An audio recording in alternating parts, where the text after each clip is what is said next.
Kemenaker mencatat lebih dari 32.000 pekerja terkena PHK pada semester 1 2026. Jawa Barat jadi provinsi dengan angka PHK terbanyak.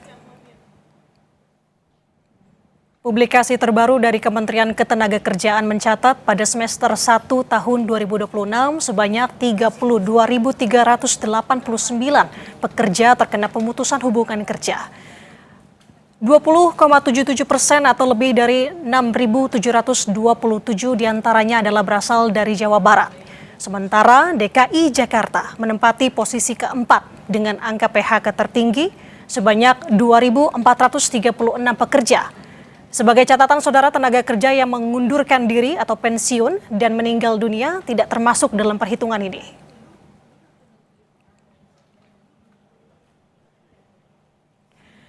Kondisi tak terduga seperti kehilangan pendapatan tentu membuat kebingungan. Salah satunya adalah bagaimana cara mengatur keuangan selagi mencari pekerjaan yang baru. Kompas Bisnis pagi ini akan bertanya bersama dengan Mike Rini Sutikto, profesional perencana keuangan yang sudah terhubung bersama kami melalui sambungan daring. Selamat pagi Mbak Mike, apa kabar? Mbak Mike, tampaknya masih di mute. Boleh tolong dibuka terlebih dahulu?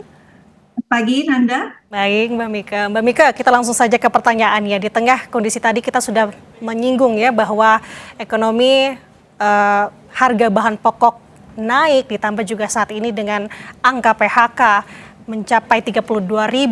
Tentu tiba-tiba kehilangan pendapatan rutin akan menimbulkan kebingungan. Nah, langkah apa dalam 7 hari pertama yang perlu dilakukan? Ya, kita kalau kehilangan pendapatan berarti harus mulai mengevaluasi atau melakukan, istilah saya itu mapping ya. Kita melihat kekuatan dana kita, kekuatan keuangan kita untuk bisa bertahan ketika kita menghadapi risiko kehilangan pendapatan ini sampai sejauh mana. Area-area yang harus kita periksa adalah yang pertama itu kita punya dana liquid itu atau tabungan yang langsung dapat kita gunakan segera itu seberapa banyak ya. Nah, ini mungkin Anda harus melihat kita punya apa saja, artinya harta kita itu apa saja yang bisa digunakan untuk kita bisa bertahan hidup, mulai dari tabungannya berapa, itu harus diperiksa. Mungkin kita punya deposito atau mungkin kita punya harta berupa emas ya. Nah, kalau harta yang berupa misalnya tanah atau rumah atau kendaraan ya, itu tidak bisa kita gunakan langsung atau kita cairkan langsung untuk supaya kita bisa bertahan hidup. Area yang selanjutnya ya dalam 7 hari yang harus kita periksa adalah kewajiban kita ini di mana saja. Karena kalau kita punya kewajiban seperti hutang ya, itu tidak bisa kita tunda, tetap harus kita bayar begitu ya. Nah, itu memerlukan kita untuk mampu mengalokasikan dari dana yang ada agar kita bisa tetap menjalankan kewajiban kita. Area yang berikutnya tentunya kita harus perhitungkan kita punya biaya hidup itu berapa yang tetap bisa kita bayar dari aset atau dari tabungan kita yang ada tadi. Nah, kombinasi dari ketiganya ini akan membuat kita memiliki pegangan, memiliki panduan, memiliki informasi apa yang harus kita lakukan dengan dana yang ada untuk bisa bertahan hidup sampai penghasilan kita normal kembali. Oke, artinya butuh pos-pos itu tadi dengan prioritas mana yang paling harus dilakukan lebih dulu. Apalagi misalkan masyarakat mempunyai utang dulu yang harus dibayar. Nah, Mbak Mika begini, kebutuhan pangan, listrik, BBM, sekolah, kesehatan apalagi adalah pengeluaran yang sulit untuk ditekankan, Mbak. Apalagi kalau seseorang yang kehilangan pendapatan, ini juga sudah ngirit sebenarnya. Nah, secara realistis Mbak Mika, bagi kelas pekerja, apalagi sih yang perlu diatur kalau semuanya sudah ditekan? Ya, kalau kita lagi kehilangan pendapatan, berarti kan kita memang harus mengubah kita punya pola pengeluaran kita ya. Siapapun dia, apakah dia tadinya gajinya besar atau gajinya kecil ya. Kalau kita kehilangan pendapatan berarti pola pengeluaran itu harus diatur ulang. Ketika kita kehilangan pendapatan, kehidupan kita tidak berhenti. Berbagai biaya hidup mesti kita tetap harus kita penuhi. Nah, karena itu di sini kita butuh pengendalian dari pengeluaran kita.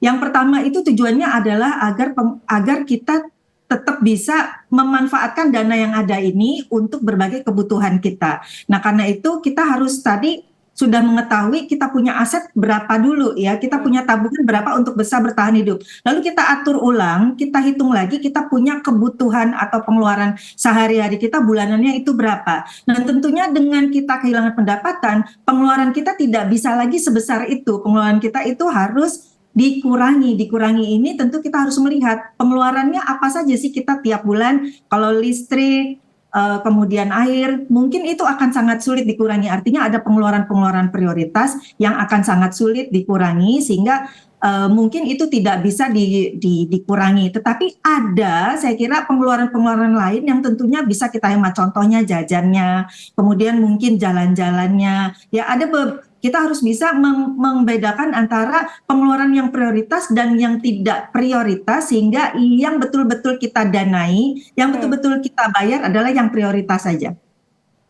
Oke. Nah, selain tadi kebutuhan sehari-hari yang sudah Mbak Mike singgung begitu ya, kan biasanya pekerja juga memiliki beban lain seperti utang ataupun juga cicilan.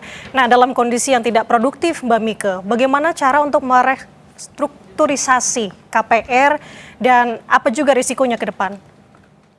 Pada saat kita kehilangan penghasilan, ya kita tetap punya, ketika kita masih punya kewajiban dan kewajiban itu tidak bisa kita hentikan, berarti yang pertama harus kita lakukan adalah kita lihat dari kita punya tabungan tadi, ya itu itu harus dialokasikan untuk pembayaran kewajiban kita, ya pembayaran cicilan hutang kita.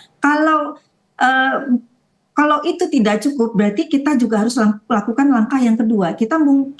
Saya sarankan untuk kita bicara atau negosiasi ulang, ya. Kita berkunjung kepada bank tempat kita berhutang atau kreditur orang yang memberikan kita pinjaman untuk menginformasikan kondisi kita, ya, supaya ada titik temu di tengah. Karena kondisi kita tidak punya penghasilan ini, kita berusaha untuk mencari penghasilan pengganti, tetapi tidak bisa kita tentukan waktunya begitu. Yang menjadi kendala biasanya saya penghasilan normal kembali ini berapa lama ya bisa saya usahakan, apakah 6 bulan lagi atau 1 tahun lagi penghasilan kita sudah normal kembali, itu yang sangat sulit untuk bisa dipastikan. Sehingga informasi atau komunikasi kepada bank atau kepada kreditur kita itu sangat penting kita lakukan inisiatif terlebih dahulu.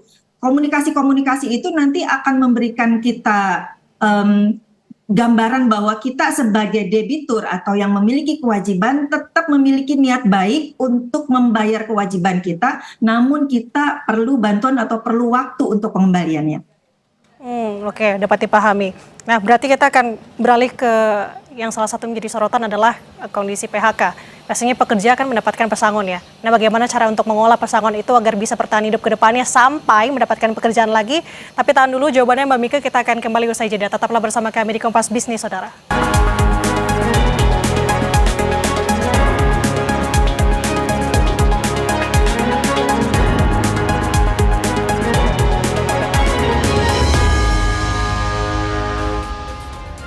Kembali lagi di Kompas Bisnis, Saudara, masih bersama kami, Mike Rini Sutikno, profesional perencana keuangan. Mbak Mike, kembali lagi perbincangan kami yang sempat terpotong tentunya. Kita membahas mengenai kondisi PHK. Biasanya pekerja yang di PHK kan mendapatkan pesangon.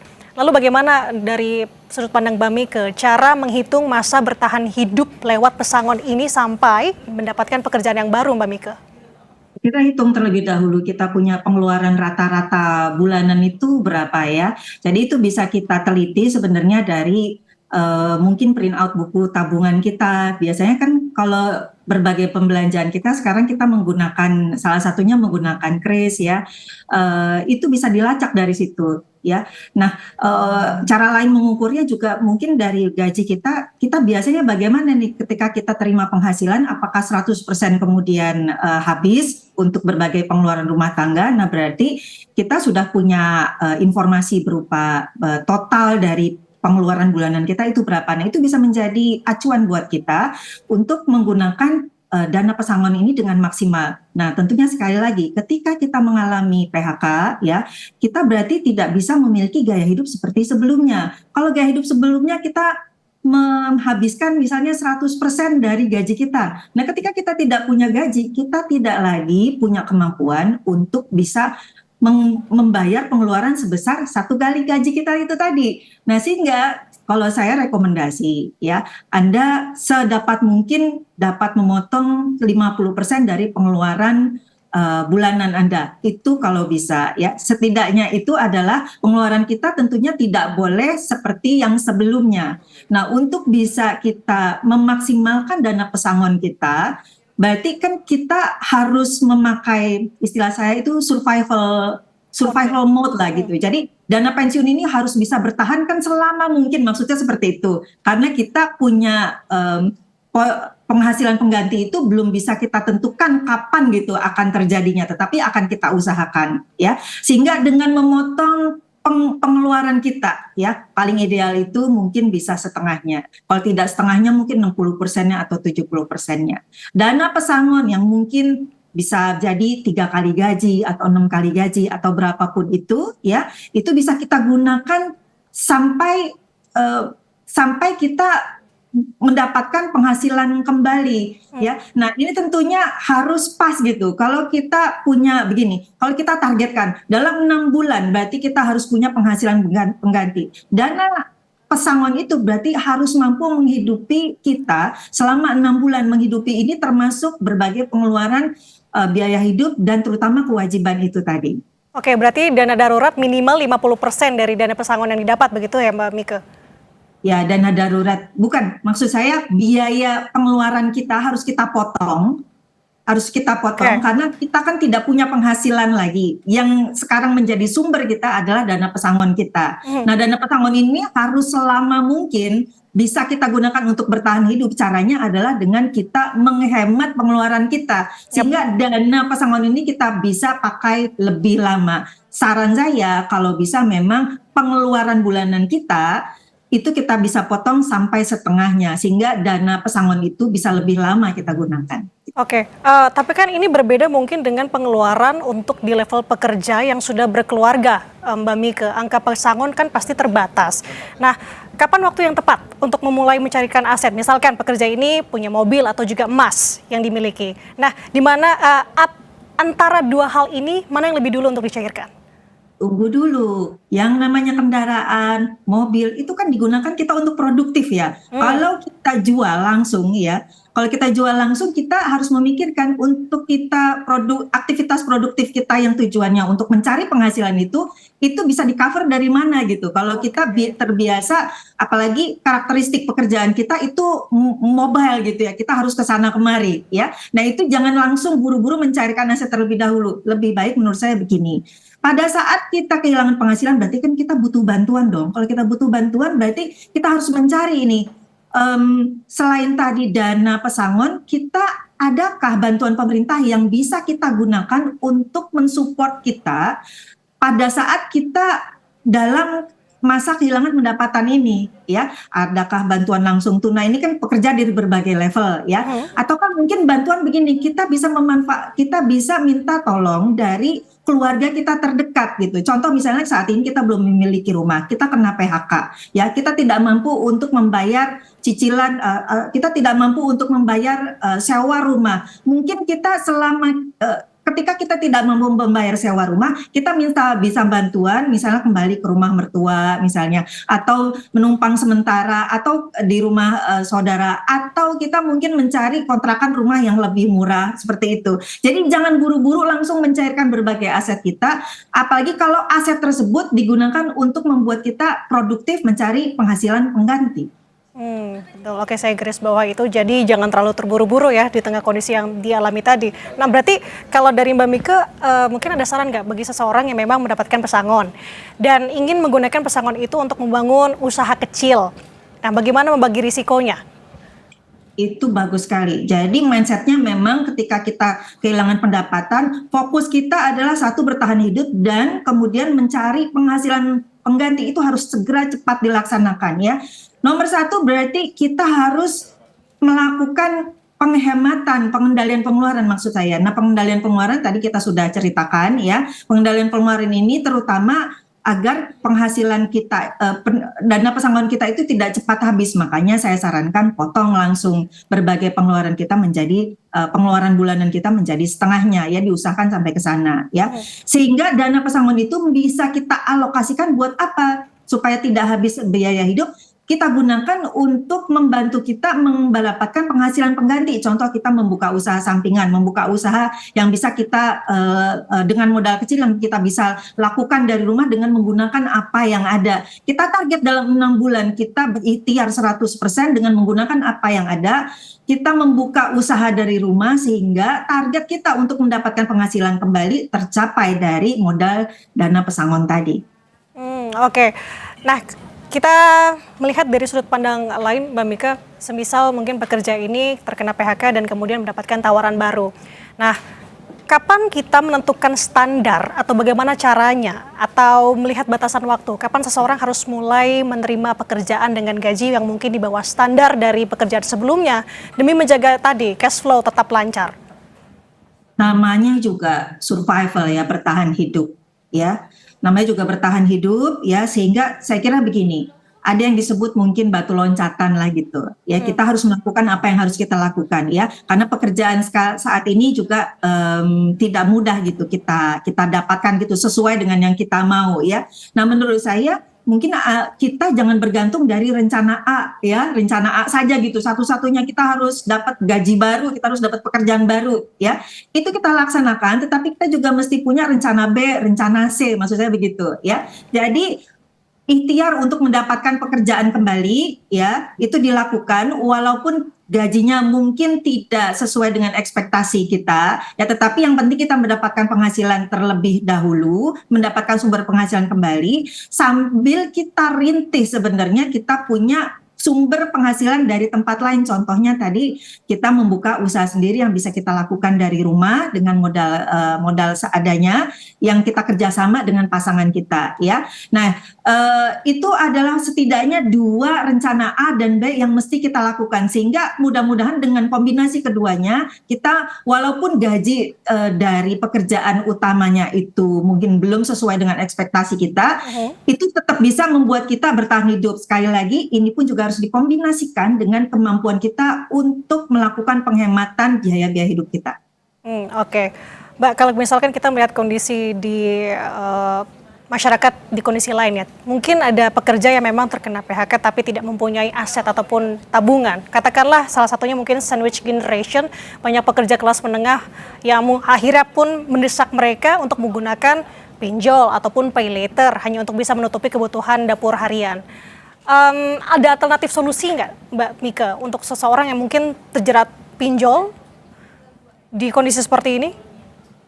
Oke, saran saya saat Anda kena PHK ya, Anda tidak mengambil pinjol, pay letter, atau berbagai pinjaman sejenis itu untuk membiayai biaya hidup Anda. Biaya hidup ini termasuk misalnya makanan, listrik, begitu ya, transportasi gitu, biaya hidup yang dasar. Sangat tidak disarankan, itu hanya akan membawa Anda ke dalam jerat masalah ya.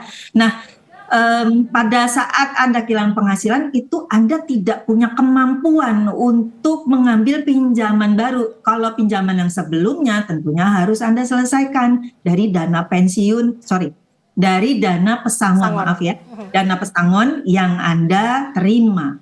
Yang hutangnya sudah berjalan tentunya harus tetap dilunasi. Tetapi mengambil hutangan baru sangat tidak disarankan karena hanya akan membawa Anda ke dalam masalah berikutnya. Sekali lagi, ketika kita tidak memiliki pendapatan berarti kita itu butuh bantuan. Mengakui bahwa kita butuh bantuan itu adalah salah satu jalan keluar. Kita bisa, tadi contohnya, kita sewa rumah karena belum punya rumah. Ketika kita nggak punya penghasilan berarti nggak punya kemampuan untuk sewa rumah lagi. Kita mungkin bisa minta bantuan saudara kita untuk sementara waktu, kan tidak selamanya ya.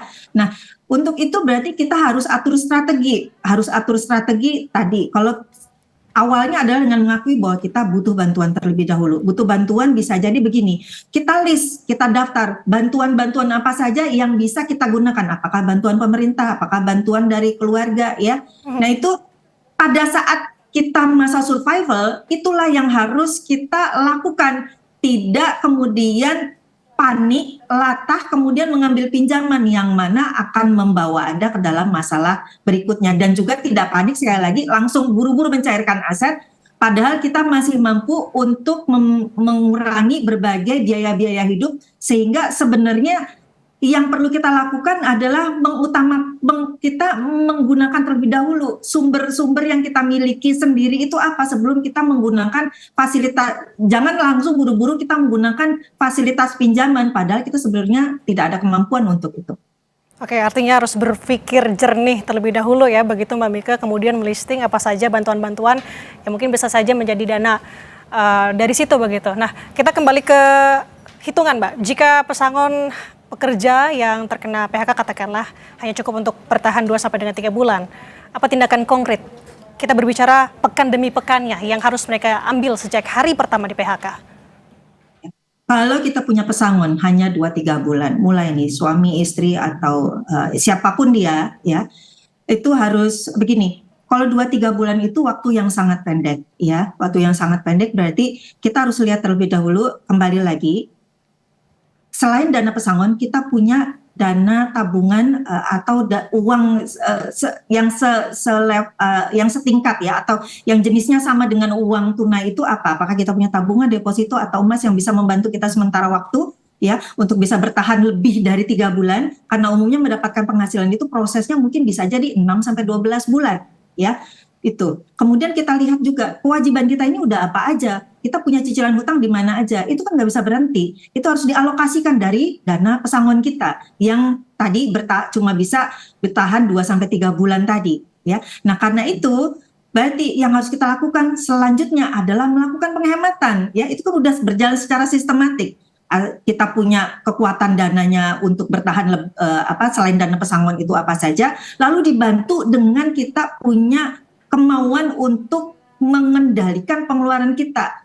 Kalau kita sedang kehilangan penghasilan berarti biaya hidup kita tidak boleh dan tidak bisa sama dengan pada saat kita punya penghasilan. Itu intinya bertahan dengan menggunakan dana pesangon lebih lama supaya memberi kesempatan kepada kita untuk bisa mendapatkan penghasilan pengganti yang mana juga dialokasikan dari dana pesangon tadi. Baik, saya tangkap pesan yang disampaikan Mbak Mika, tentu ini bukan hanya untuk para pekerja saja dan juga sebagai bentuk antisipasi, tapi ini juga sebagai sentilan mungkin untuk pemerintah pusat melihat bagaimana kondisi masyarakatnya saat ini. Terima kasih sudah berbagi insight-nya bersama kami di Kompas Bisnis. Mika Rini Sutikno, profesional perencana keuangan. Selamat pagi Mbak, sehat selalu.